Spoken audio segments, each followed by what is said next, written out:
Okay, so here today we can see that basically the strips on this boat are pretty much finished. Oh, there's my helper. Look at that. That's my wife Jenny. So I need her for something. I'm going to show you what we're doing here today. So this piece here. Let me see here. Try and do this better.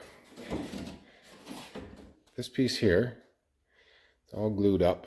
I did this while I was doing the curvature of the boat here. And the reason being is that this last piece, see, these pieces have to marry up to the keel as it goes along. Keeping in mind that there was almost like a tongue and groove situation here, that cove and bead system. Makes it really tough to get the piece in, not so much at the first side, but at the other end. Once you get down to here, because it has to be exact, you know, to get that exact cut and everything like this. So what you do is you run all these pieces straight along here. They were run along here and stapled on while I was doing. I'll try to back out here a little bit.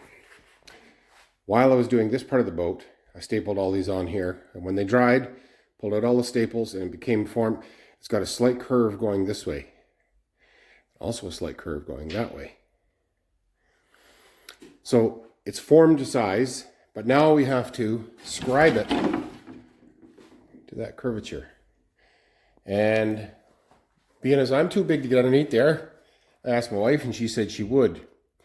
It would be a major bloopers filled reel. If you saw me under there, I'd probably get stuck. I'd be like Winnie the Pooh looking for honey. So, my wife Jenny is going to do it for me.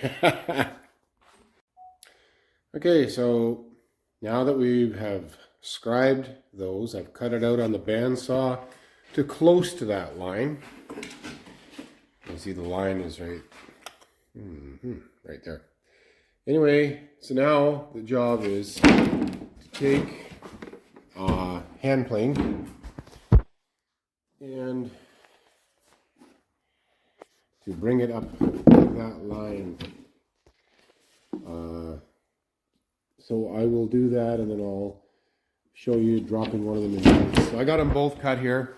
You can kind of see a little bit what the boat's going to look like now. Like, see the way they're all curving like this, and then right here it switches to straight. There's a bit of a football-shaped piece.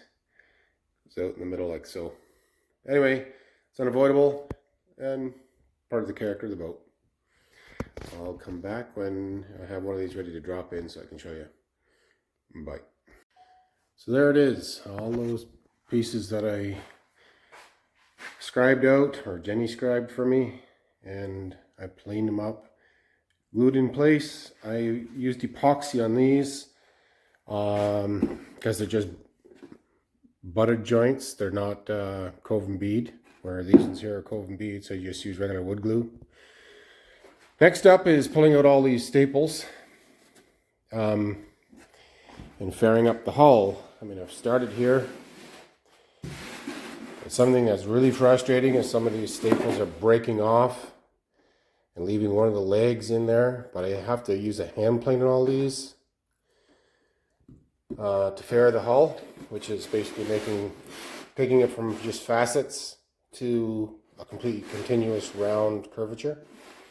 It's a fair bit of work, but I can't do it with these things. So I'm going to have to get a small little nail set, drive them all through. There's quite a few of them. 1, 2, 3. Anyway, that's next up. I'll let this dry overnight. Probably get started on pulling out, well, I'm almost halfway done pulling out staples now. I've got most of this side done.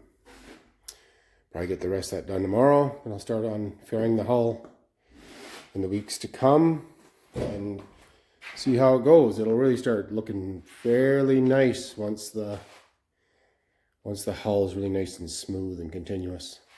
Then I have to put on, next step after that, I'll be putting on the outer piece of this bow, which I've got here. I pre-molded it with the first one. So this one will go on here.